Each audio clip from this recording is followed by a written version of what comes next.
Hello everyone, my name is Bill Blass and I'm the Regional Director in the UK for the ISF. It's an absolute pleasure to be with you today. It's great to see so many registrations that have come in from across the world for this webinar, including from the US and Canada, the UK, Europe, and to the Far East as far as Japan. To all our global ISF members and non-members, we wish you a very warm welcome to this session. I'd also like to say thank you to Recorded Future who are sponsoring this event. Our topic for today is cyber resiliency in a defining moment in history, managing information risk from critical suppliers. Today, I'm joined by my colleague Nick Frost, who's an ISF principal consultant, and Nick will be moderating this session. So let's get straight to the conversation. Nick, over to you. Hello, everybody, and thank you all for just hanging on and joining for this webinar. It's going to be a really interesting discussion that we're going to have all around the supply chain and the challenges that we face, and also come and have a discussion with my esteemed panel here with regards to the supply chain and what good looks like. I'd like to start off with introducing my colleagues, Marc Avery, who's the director at the Cyber Chain Alliance, as a CISO, has a wide range of experiences being a CISO for different industry sectors. Known Marc for many years. So welcome, Marc. Thank you very much for attending this and giving your views and thoughts.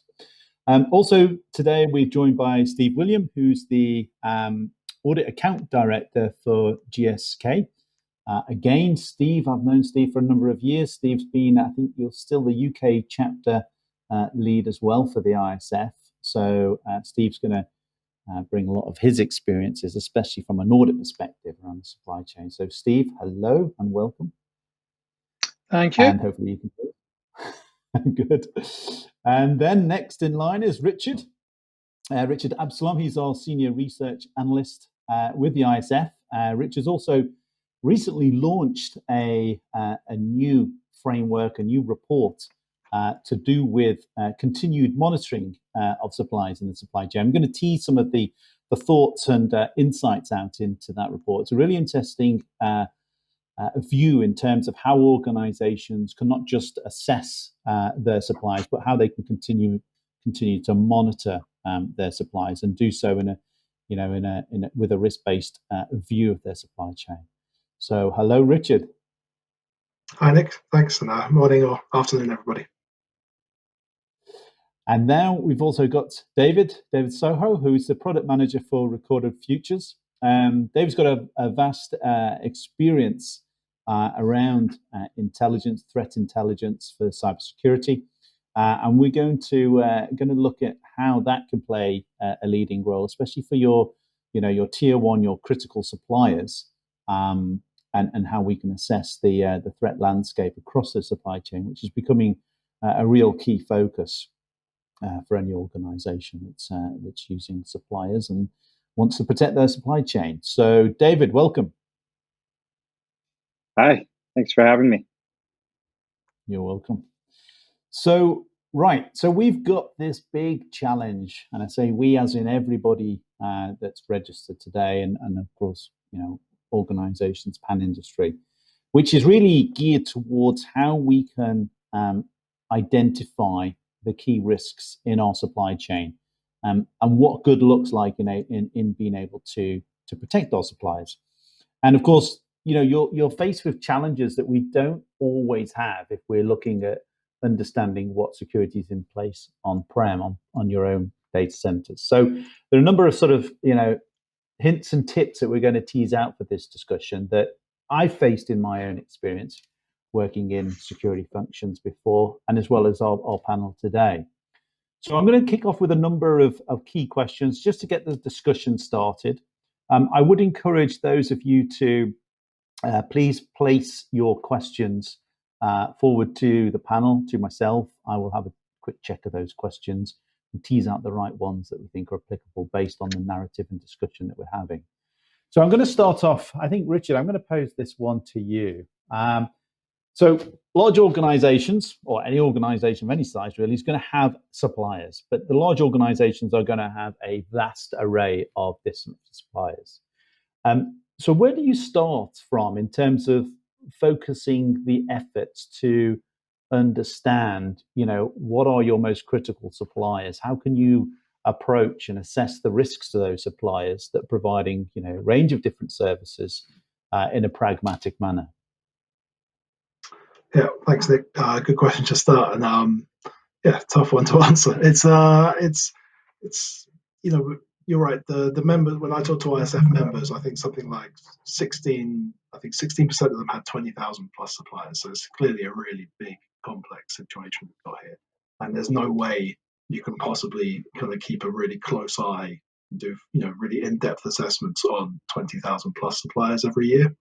So it really comes down to you've got to start off with a process of basic assessment and categorization, and then prioritization by criticality and risk.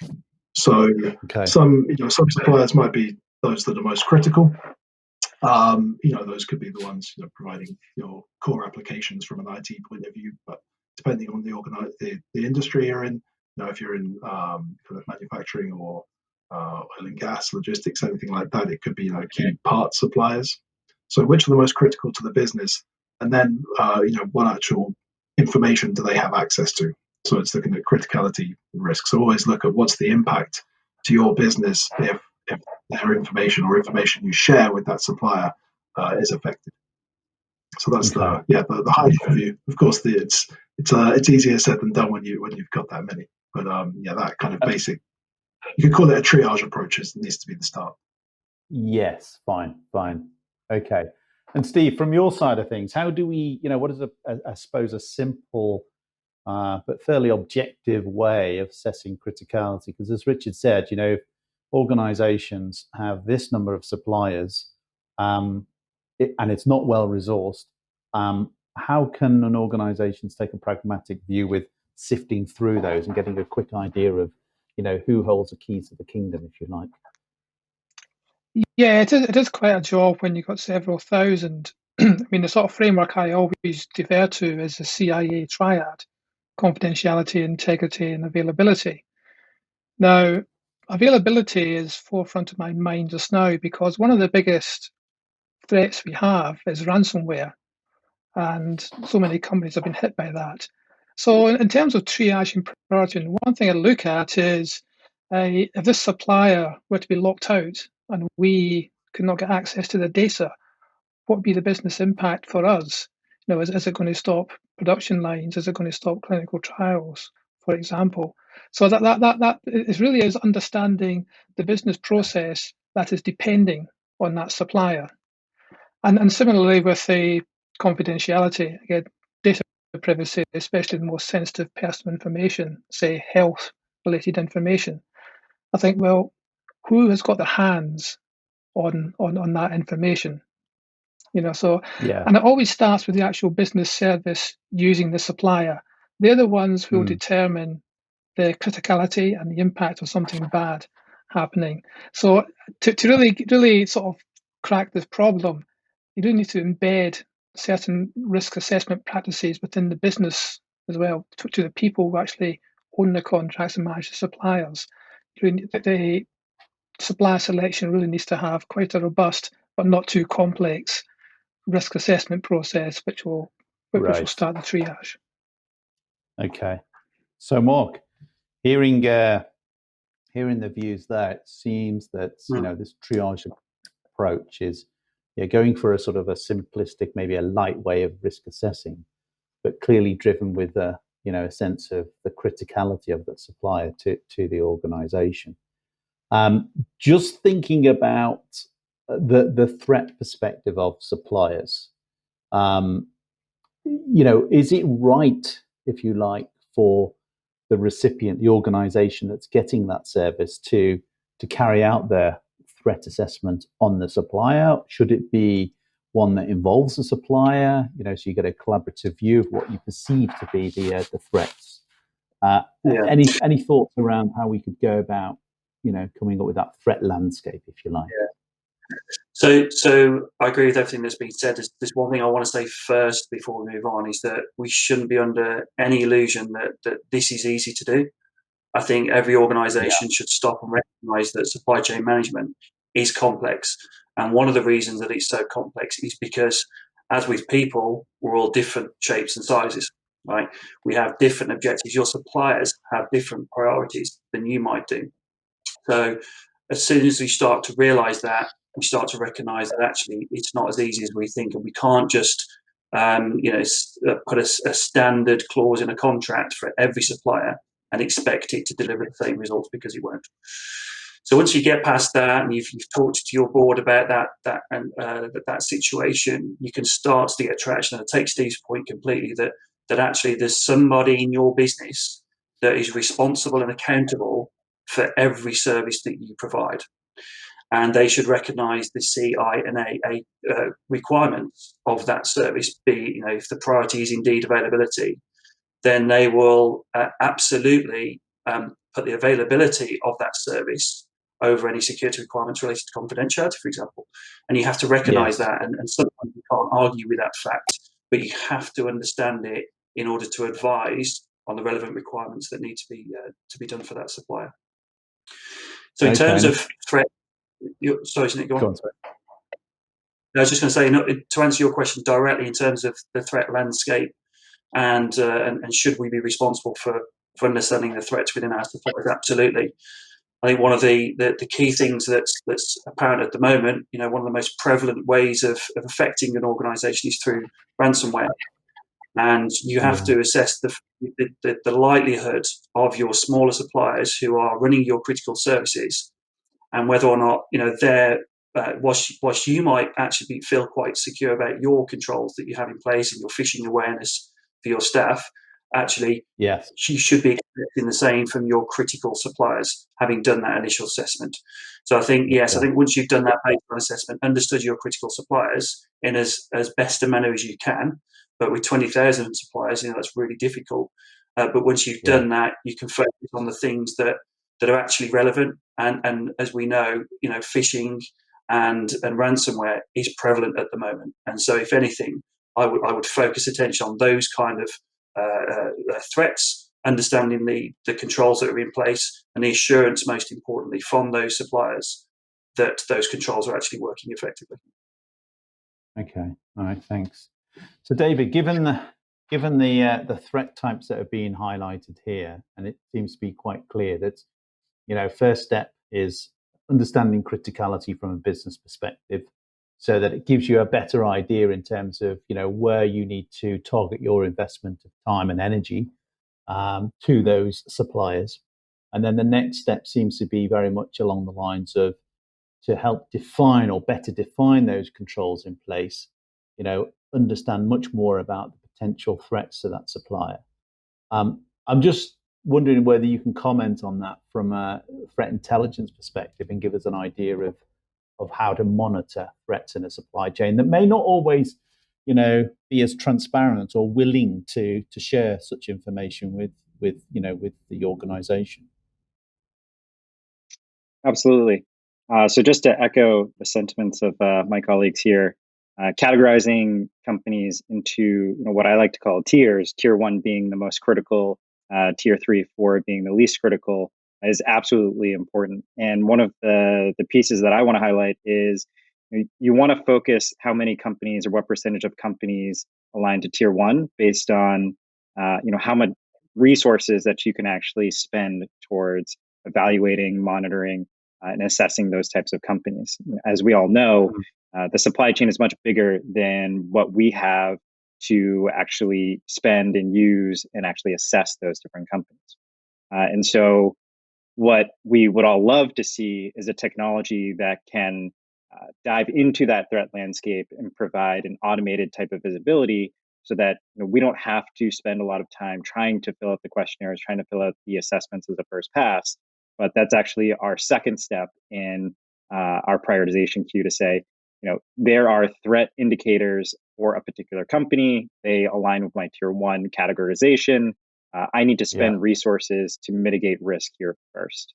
And what that really looks like is digging into the ransomware extortion websites that everyone has been alluding to that list out companies who have been targeted in a ransomware attack and have the information publicly available either through the open or the dark web.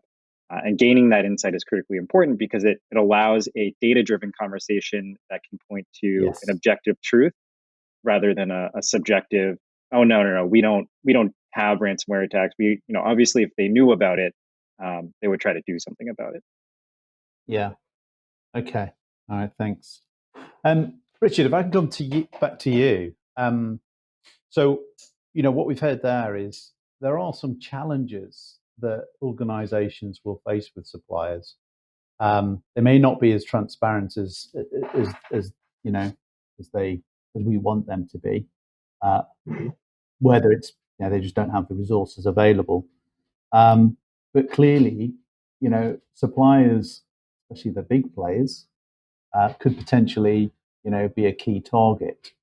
So what approaches can organizations take to help gain a little bit more transparency, to be able to reflect that in contracts, to have those kind of discussions with procurement and legal to say, look, when you're going into negotiation with this supplier, we are aware of these types of threats we're really concerned about, and that has to be part of the contractual agreement.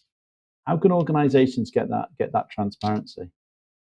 Sure. Yeah, it's again an interesting question because there's actually a lot of kind of tools and techniques out there and available right now that we're seeing members can use to kind of gain that kind of continuous transparency. And it's an interesting point whether you do that at the beginning or then through the contract. I think you need to do those assessments to help get the right requirements in place into the contract and also understand the basic risk when you first start doing business. But we've got to remember as well, of course, if you think you're a supplier manager or a CISO dropped into an organization, you don't have a view or any control over every single contract and all the requirements for all the suppliers that you currently have. So we know people are often in a situation where they have tons of suppliers and they, we need a view now. We kind of want to keep a view over the duration of all these different contracts, how good the security is. So you need to start thinking beyond, okay, what do we know from our initial assessments? So we know people commonly use security questionnaires or supplier self-assessments. They can set a nice baseline, but they can be quite inefficient in terms of the amount of time taken to put them together from the acquirer point of view, but then also the supplier's got to answer thousands and thousands of these things.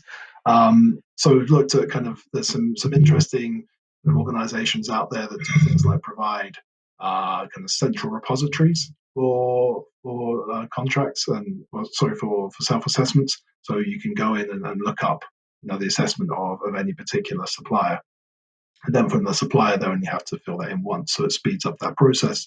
But then you'll see things like security ratings vendors that take into account source intelligence and look at kind of technical data, provide that kind of data-driven view that David was talking about, and kind of look at all the information that's available they can see about that supplier online and pretty much update it continuously.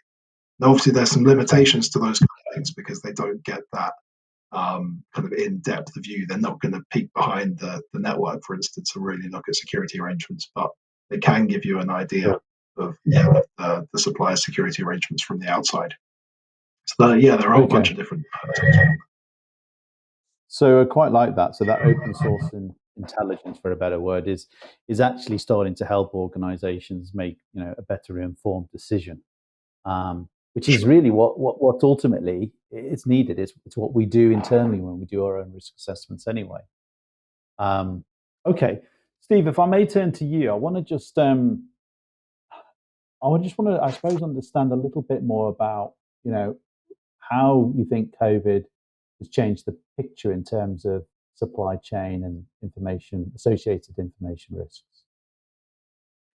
Yeah, good. Very topical. I've been asked that question quite a lot. Obviously, Marc mentioned phishing earlier on. Sort of every time there's a world event, there's a whole new tranche of phishing emails. But one thing that sticks in my mind is when you rely a lot on outsourced partners, especially offshore outsourced partners, previously we had some security in a secure office location, supervision. Now we've lost that because a lot of those people are working from home, working remotely. So you're actually losing quite an important control we used to rely on now. So that has been forefront of our minds for a while. Now, the things you can do, put in the additional monitoring, if you like.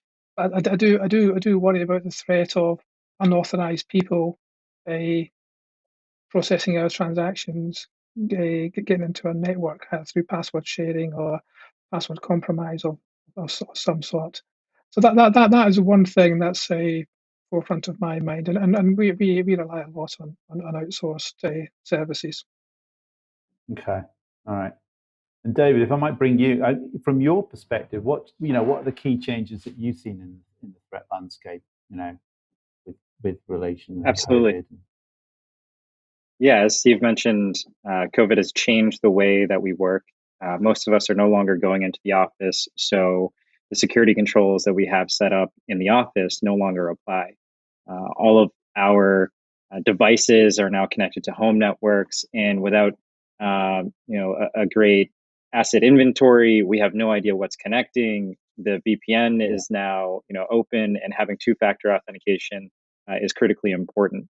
Being able to identify that is tough, but it's something that we absolutely need to do. Having great endpoint security protection is also even more important. And then I think Marc mentioned it before, which is, one of our greatest weaknesses is the people, right? We need to train our people, not just from the technical software that we can implement, but actually, stopping them from opening a phishing link, stopping them from navigating to malicious websites, and being able to protect our companies and our vendors and our suppliers in that perspective is absolutely a trend that we're starting to see everyone move towards, if not already in that direction, just emphasizing there too. Okay, thanks. So Marc, we've talked at length here about the threat aspects and the change in the threat landscape. So now that we're starting to form, and as Richard mentioned, this open source intelligence, so we've got this rich source of data now to make some really, good, objective, informed decisions about the risk landscape to our critical suppliers. How do we engage, and who do we engage with in the business, legal, procurement? How do we engage with that group, and then translate what we see are key controls based on addressing those risks in the supply chain? How can we work with them practically to ensure that it's not a standard boiler template? It's actually something that it accurately reflects the risks that we're worried about. So I think to echo what's been said already, there is a massive opportunity actually to think about wholesale how organisations can work together to jointly defend ourselves, because that's essentially what we're trying to do. We shouldn't be operating as individual companies. We should be working as a supply chain essentially, and trying to use that data that we've got and the standard controls that we can now implement, be that a complete zero trust architecture or whatever it might be. There's opportunities to adopt cloud-based solutions that may have been hampered previously or paused previously. Actually, being a more resilient organisation is actually now an opportunity. Now, the question is therefore, what's possible in terms of sharing that data? If I own had some quite sensitive information on my network, I wouldn't necessarily want to share that with a third-party broker because it might be misconstrued and expose vulnerabilities. But at the same time, we've got to get that balance right of transparency with a standard framework such as ISO 27001 or NIST. I think is limited, as Richard was describing. It's a point-in-time view. And if you're a big supplier and you've got thousands of customers, you're going to need an army of people to fill out a questionnaire every day. Or you could adopt a framework such as the Cloud Security Alliance, who have their STAR scheme. So big cloud service providers, for example, openly attest to compliance with various standards. And whilst they don't give you immediate access to the reporting and the data, you can take a certain level of assurance that those third-party suppliers have been through a standard level of diligence. And so if we can move more towards a model like that, where we can use the data and start to attest that we are adhering to a certain level, is a good starting point. However, that does not fit everybody. It may well be that particular supply doesn't interest you in terms of availability. You've got more concerns elsewhere. So this comes back to your own view of risk. Your own assessment of the business impact on loss of availability of those services or as exposure of confidential data. Unless you do that, you cannot drive the requirements or know what to expect from such a centralized model. So it's really important to do the right things yourself, first of all. So Marc, maybe just another. Sorry, Richard, if I could just jump on something Marc's mentioned there. Marc, do you think then, underlying what you said there, do you think there's a genuine issue with maybe the business, realizing whilst you can outsource a service, there may be a perception you can outsource the risk as well? There's definitely a perception, I think. A misguided one, I would suggest, fairly simply.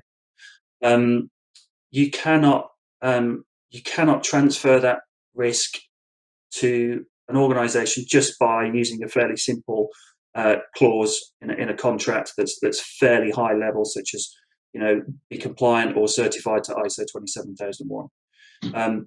That is something which doesn't give you a huge amount of value. And until you start to build relationships with your suppliers and or use a data-led view of intelligence, then it's difficult to understand the risks to you on a continuous basis. Yeah. Okay. Richard, sorry, I'll bring you in on that. No worries. Yeah, I just wanted to jump in on something Marc mentioned earlier, kind of about working at an industry level, kind of working together with colleagues throughout the supply chain. I think it's a really key point, and there are a good few examples now of industry associations coming together to kind of answer some of the same problems that different acquirers within the same industry will have. So a good one would be TSAX, which is quite specific to the German automotive industry, but it's a way, those everyone involved there has very similar suppliers, so they share information amongst themselves about any issues with their particular suppliers. We have in the UK the Defence Cyber Protection Partnership, DCPP. And again, that supplying into the defence industry, that gives them set standards to comply with. In the banking industry, you've got SWIFT. I think it's the Customer Security Program. So these things do exist, and it's something to go and look for. Whatever industry you happen to be in, there's likely to be a group or a program that can help share information and share intelligence, so that you're not relying just on your own assessments or like Marc said, out of date point in time certifications or self-assessments. Yeah, and I'd like to just explore that a little bit more, because when I've spoken with ISF members, there's often been one clause that's been quite problematic, which is the right to audit. And in contracts, that tends to get redlined out fairly frequently by suppliers. So, clearly what yourself and Marc are saying there is, using the sort of the sum of the parts, if you like, from other organizations, either, providing this exchange platform whereby, organizations can share information based on their own experience, could be a sort of a good way forward for getting that level of transparency you may not be able to achieve. So sure, yeah. I'd be interested to hear from Steve in terms of how easy it is to get that kind of clause into. Yeah. I was going to Steve. So Steve, we do push for it for just about every contract. I suppose we got a bit of advantage on the size we got.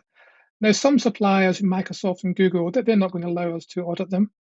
I'm not really worried about them. They've got so many certifications and so much evidence there, so I'm quite comfortable with them. So having the right to audit is an important clause. we do invoke it sometimes. Most of the time not, because an internal audit is quite expensive. I think but to compensate for that, where you cannot enforce that clause, or where you cannot do that, I always focus on evidence-based assurance. Sort of a questionnaires are fine for information gathering, the self-assessment questionnaires, but as a method of assurance, they're actually quite weak because of self-assessment. They're good for information gathering. I do like to see them backed up with, say, SOC reports, penetration tests, results, for example, certifications, ISO certifications, what have you. That's good independent evidence. So an external auditor has verified that. So that's quite good. So in a lot of cases, if you cannot the right to audit, then it should not be a problem getting a objective evidence, such as a certification, pen test reports, exec summaries that would do reports. Okay. Certainly, you look at that. Okay, and so so I've had a number of discussions with ISF members prior to this call. One of the things I picked up from the conversations is how quickly an initial, let's say, IT project, let's say an internal, I don't know, social networking for specific groups, for example, how quickly that can sort of gain traction in the organization. And then suddenly access is granted to clients, to third parties. Basically, there are a number of sort of, triggers that happen in the organization where the risk profile completely changes. And I wanted to ask yourself, Steve, whether, okay, we've got this topic of ongoing monitoring that Richard's written about, which is great. And I would probably imagine that's not going to apply to all organizations based on the maturity. And you still have organizations today that do that annual assessment or assessment every 2 or 3 years. But what kind of triggers should organizations think about when there's significant change, whether the data types or whatever it may be, that warrants a sort of detailed questionnaire or assessment, whatever it is organizations do to understand the supply security controls? Well, one clear change was GDPR. So any regulatory or legal change which increases a liability or introduces new requirements, that's normally a big trigger. But within the organisation itself, again it's quite complicated because organisations change and evolve. But ultimately, it all comes down to the data. Are we collecting more data than we did before? So especially with privacy data, we may have started off collecting some very basic personal information. But if we extend the service and we start collecting more sensitive data, such as health-related data, genetic-related data, for example, then that's certainly a trigger. That sort of basically takes the risk to a different level. Now, I suppose the problem is identifying those triggers. I mean, nobody comes knocking on my door saying, you're collecting a lot more sensitive data. And I don't mean people try to evade it. I mean, everyone wants to do the right thing. But maybe it's an integration with procurement, for example, where there's a change to the scope of services. And we've got that, so if there's a significant service change, then it will go through non-procurement processes, RFI, RFP, for example. Yes. And a lot of my procurement friends always tell me as well that a supplier is not for life. You always have a time span for a supplier. Yeah. So at the very least, after 3 years, there'll definitely be sort of a re-tendering for the service. So that a few trigger points. Yeah, and that last point there, I think, is really important. Marc, if I can bring you in on that. So I think what Steve's highlighted there is, what happens then when you've built up this relationship with the supplier?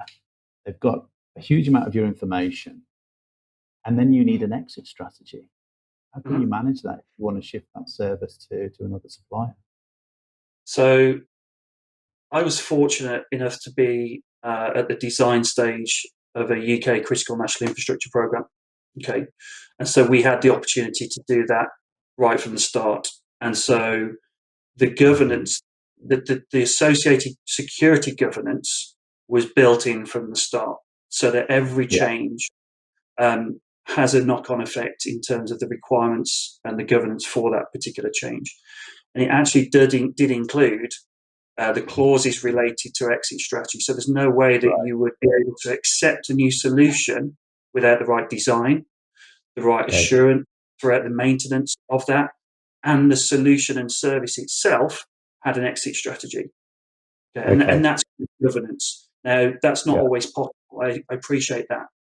But that should be the aspiration. And if you can get your board on board, excuse the pun, to say, look, in order to manage this security risk end to end, this is the life cycle that we have to go through. That hopefully will then prompt a change in awareness and culture, and get you a conversation with the procurement teams and the legal teams to start to change the model contract clauses. And then at which point a new service comes on board, it makes it easier. It's not done last minute, as is sometimes the case with security requirements. And it is definitely it's a big effort to change that culture, but you have to get everybody on board in order to prepare for such a big change. Okay, excellent. Thank you. David, I'd like to bring you in. There's a question that's popped up. There seems to be quite a lot of, I suppose, confidence, you could say. The question is along the lines of there's a lot of confidence with the big players out there, but do they have a significantly larger attack footprint and should be concerned? Yeah, absolutely. So the bigger players, the Googles, the Amazon, the Microsoft, they absolutely have a strong security infrastructure framework, and they also absolutely have a bigger attack surface, just in terms of the endpoints that they have available out there in the world, IPs, domains, machines. Their attack surface is absolutely bigger. Now, they have a bit more of a distributed type of security infrastructure, given that they're often, big companies composed of smaller teams managing their own type of security based on the different services that they provide, which is actually a great type of system, because it allows them to hyper focus on, we typically deliver hard goods, right? Where in the supply chain do we need to be protected versus delivering software goods in that side of the house? I just want to touch back on what Marc said on the exit strategy. I agree with everything that he said there. On the flip side of that, it's also a great point to start on the new relationship strategy. We've learned a lot from our past relationship. Why are we terminating that vendor? It's also a great point to say, here are the different security issues that we came across with the past vendor. How can we get ahead of it before we sign the contract? How can we actually talk about these in the procurement phase to make sure that we have a new strategy to ensure we're mitigating risk in the new relationship there as well. And part of that actually comes into how do we continuously monitor, and when do we continuously monitor? When do we start that? I think Richard had mentioned the security rating services. Recorded Future has a similar risk score that allows you to get that visibility at the beginning, looking at some of those evidence-based findings, not just the questionnaire-based findings, and using that as a driver for, can you produce a SOC 2 report? Can you produce an ISO 27001 report? Because we're seeing a lot of red flags just from the outside in, just from even the topical sense. It looks like the common best practice, basic security standards that we should all be upheld to, you are not achieving. Help me understand why. Help me understand where the gaps are, and let's work on a go forward plan. Because as we all know, cybersecurity is not the leading factor in determining if we're going to do business with a relationship. Oftentimes, or with a new supplier, oftentimes it's an afterthought. And the earlier we can get into the conversation, the more success that we often see. Yeah, thank you. So, Richard, this discussion around getting security in place for the supplier doesn't sound that different to the discussion I used to have 10 years ago, trying to get security into place with internal developed applications or products or whatever it may be. Any good hints and tips from the trenches, if you like, from your project as to what seems to be success factors for building that discussion and getting that dialogue established? Yeah, it is an interesting, well, it's a really important point. And I think what we looked at was saying you need to kind of try and engage in dialogue, across the supply chain. To remember, you don't just have suppliers. All our member organizations, pretty much any organization is a supplier as much as they are an acquirer. So you're in the middle of this big kind of web or chain of value and organizations that are your customers, that are your suppliers. You need to be able to communicate with all of them.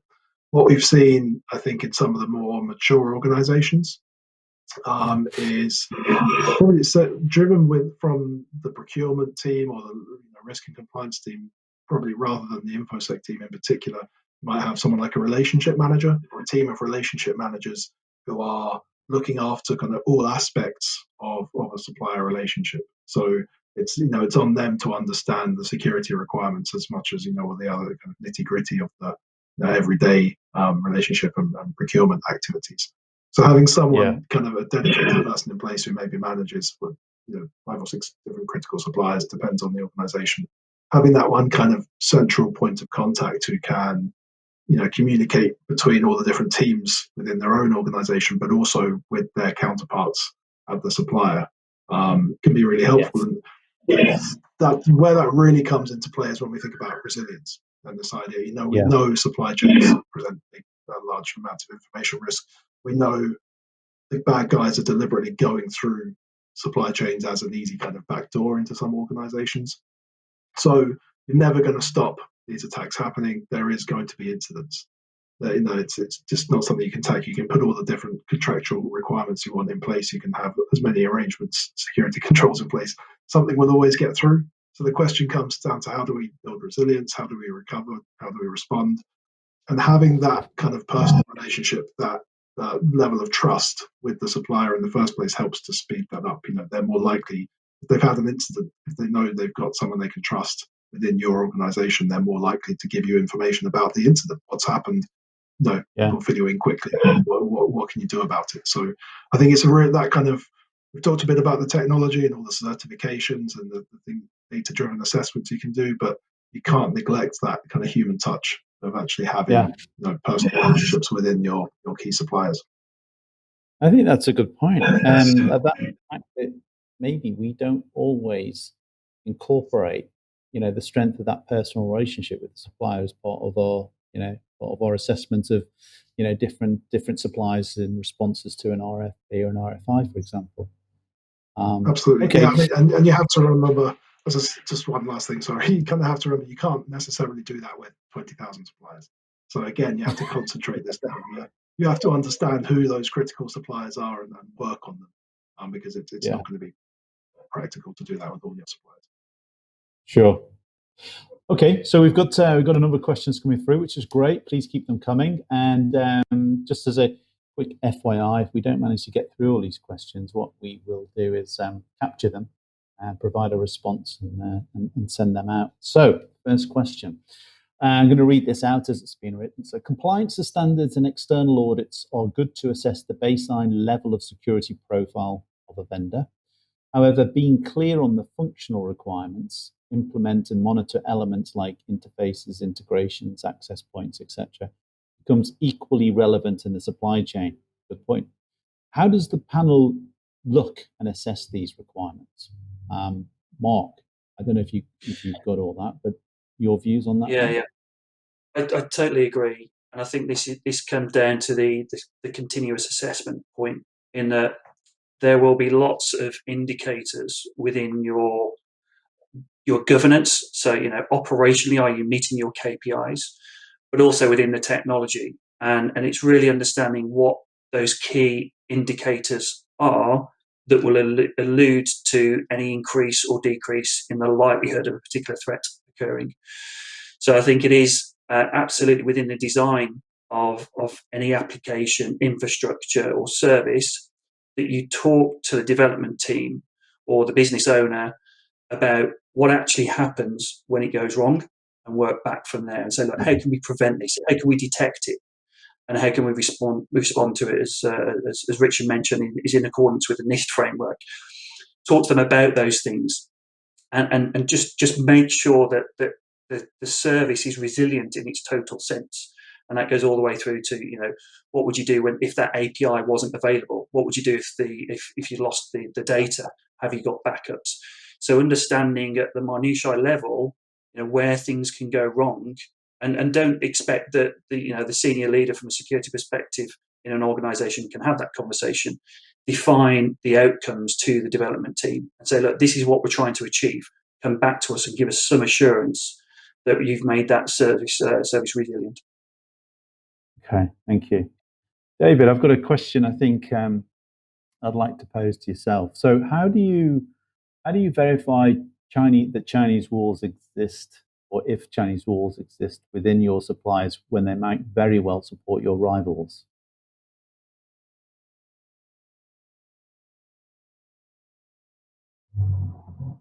Oh, I think you're on mute.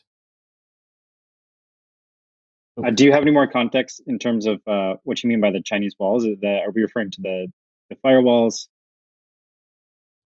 No. I think this is about how you can ensure that that your suppliers are protecting your data from potential rivals or peers, industry peers, and competitors.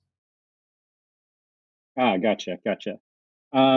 So it can get back down to the basic security controls and ensuring that from an outside-in perspective, the attack surface is relatively secure. One of the ways that we can assess a supplier's attack surface is actually looking at the product and technologies that they have available to the open internet and associating those with vulnerabilities, looking at the SSL certificates, looking at the different protocols that are being used on a technical level, and aligning that to essentially the attack surface and the risk exposures. Doing that on a programmatic basis is possible. Outsourcing that is a little bit more feasible in that sense. Okay, all right, good, thank you. Steve, question that's come through. What can we learn from the pandemic? Have you seen any changes that could give a highlight enhances the supply chain once the world gets back to something like normal? Any lessons learned, if you like, so far that have been a positive point for managing and securing the supply chain? Yeah, good. I suppose the first point I would make is internal organizational adaptability and resilience. So if you think about a supplier is offering a reduced service, or a supplier is closed, you talk about business continuity here. What can we as an organization do to compensate and continue our critical services? So that's one aspect, and that comes back down to knowing the most critical suppliers who we're really dependent on. That's one aspect of it. And another thing, as we touched on at the start, people working remotely now. So we need to be much more strict, take a much more zero trust approach to people connecting into our networks. So again, come to adaptability as well. Just making sure we have secure connectivity infrastructure in place, whether it's virtual desktop infrastructure or an alternative, something that assumes zero trust and gives us a little bit more confidence that we're secure. So yeah, the threats have changed. There are increased risks in terms of learnings. Yeah, the ability to adapt, the ability to rapidly reassess the risk, reach out to our suppliers, work with our suppliers. We need to do that and adapt internally as well, so we can continue our critical business. Okay, all right, very good. We've got a few minutes to go, and I think the two things I want to do. Firstly, I'd like to say a big thank you to the panel today. Thank you all for giving us and sharing your insights and vast experience to help listeners today understand what good looks like for managing the supply chain. I think the second point is I'd like to just try and summarize, I suppose, 3 key points that I picked up from this discussion. I think the days of a compliance-led approach to assessing your supply chain are probably outdated. What we're hearing here is it's really all about the risk and about understanding what that risk landscape looks like to the service, the product you're looking for, or the IT service that you're outsourcing. I think the second point that came out loud and clear here is you can outsource a service, but you can't outsource the risk. I think that is a clear challenge, an awareness challenge, if you like, for the business to understand. There seems to be a sort of potential perception that outsourcing this particular service also addresses the security concerns a business may have. And I think lastly, one of the things that, if you like, that I think the sort of pandemic has helped us to achieve is the ability to adapt quicker, ensuring that we've got a lot more resilience in the supply chain. We've had to be much more resilient with everybody, working from home, and also just understanding, where those mission critical services and assets exist, focusing on what really matters for the organisation, those services that maintains, keeps the lights on, if you like, for the business. So they're the 3 sort of key points I've come up with here. I want to say a big thank you for all of you attending today. I'm just going to invite my colleague Bill. I don't know, Bill, if you managed to sort of to join us to do a final wrap up from yourself as well. Gents, an excellent discussion with clearly some great takeaways. This is really a hot topic. And, I look back at what we've been discussing this today, there really is some interesting things that we've spotted. And if you think about what we have in terms of the standard good practice, which has now been updated in the 2020 version, that really goes into areas like supply risk management, the fact that the benchmark and the health check have been converted and updated to accommodate the 2020 version. You then look at the risk assessments and what we've been doing with IRAM2, which is very popular across the membership, and the fact we've now got the web app, and the fact we've moved also onto quantitative with Kira. And then if you look back at the topic for today, which was the new report that Richard's brought out, which really covers supply chain risk management, and then other areas like the human-centred security and what we've done on the legal and regulatory stuff, it just shows that within the ISF, how well we're positioned to support the membership from that perspective. I'd like to say also again, thank you again to Recorded Future for sponsoring this event. Some good news for you is that this session is actually going to be available on demand. So you'll have the opportunity to share it with your peers and with your suppliers. If you get the opportunity, please download the docs that you'll have seen on the registration page. If you need any more information from the ISF, our website is www.securityforum.org. If you need any additional information about the ISF or anything in that case, want to come back to me, my email address is bill.blass@securityforum.org. So thank you again to everybody for joining us today, and I hope we see you again next time. Bye for now.